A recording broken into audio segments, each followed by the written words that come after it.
uyombona ngokugqoka isiketi sasesihogweni. Wena Sibiya ungamthengela umfazi wakho isiketi sasesihogweni. Khona iziketi ezikhona manje leso mahamba sikupele sona.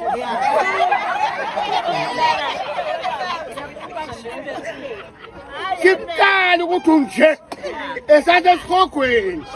Isiketi sasezulwini sifana nesidwaba siyafihla ubunjalo bomfazi.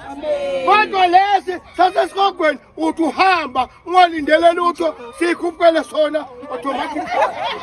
Uyobonakala usekuvala into engafanele ivele wena obulela umuntu.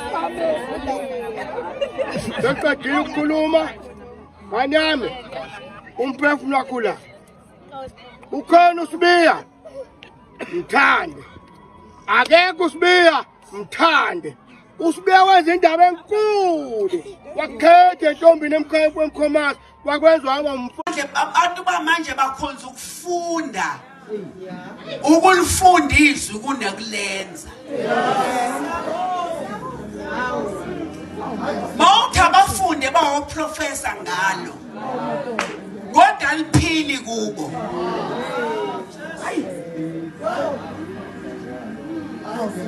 Leli ivangeli into edinga iphile kumuntu. Ayikona into odinga uyifunde engathi ufunda ilanga. Noma ufunda ini kwakuthiwa yini baba ngikhumbuze eMashimane iNatal Witness. Ivangeli into ephila kumuntu okholwayo olamukelile. Athini uJesu? Ya sengiqalile ngiyeza ukuthi ngihamba nani. Uthini uJesu? Nami nasichaze njengalokho kwaseGarden of Eden. Ekwathiwa manidla nokudla la nizokufa nokufa. And bafa kodwa bakhuluma noNkulunkulu khona sebefile.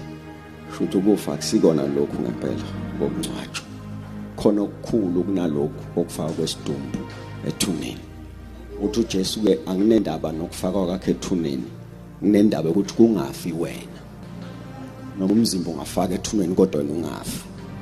Ingakho akhulume nalo Martha athi okukholwa yimi noma efa. Ngoba uyavuma ukuthi lo mzimba okona uzofa. Kodwa bese nikeza iassurance yakho semzimbeni ukuthi uma ukholwe uyena noma ufa uyophila. Usho ukuthi kuyakwazeka ukuphileka kufika uthi umzimba ufa kodwa wena uphile. Ukuthiwa uthi ukhiye walapho ukholwa uJesu